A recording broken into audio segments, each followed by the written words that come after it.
Бишкек шаарындагы Ак Ордо жаңы конушунда 1-класста жана 4-класста окуган эки кыз Айжан жана Айжамал 106-маршруткага түшүп кетип, кайра кайтып келген эмес. Бул тууралуу кыздын жакындары WhatsApp группага маалымдады. Кыздар бүгүн саат 6:10 Ак Ордо конушундагы Тагай бий көчөсүнөн маршруткага түшүшкөн. Социалдык желедеги топтогу группаларга жөнөтүп, издөө иштерине жардам берүүңүздөрдү өтүнөбүз.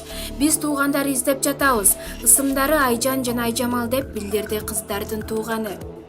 Интернет булактарында Баткен облусунда тартылган видео кызуу талкуу жаратып, көпчүлүктүн жүзүнө күлкү тартуулоодо.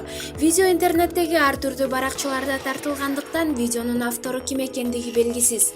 Видеодо Баткен облусунун символдорунун бири болгон Айгүл гүлүнүн тоосунда тартылган.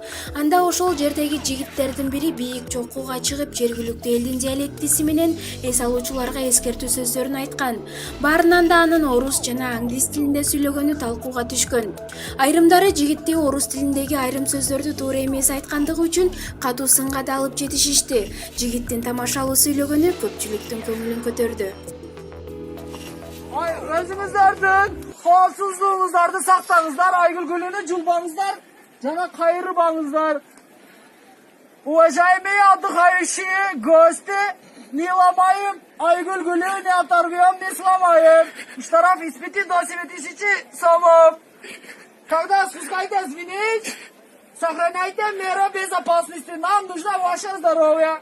Как приехали, так уезжайте. Английский? На английском языке теперь. Good morning, teacher. Welcome to Kyrgyzstan. Who are you, guys? Stand up. Sit down, please.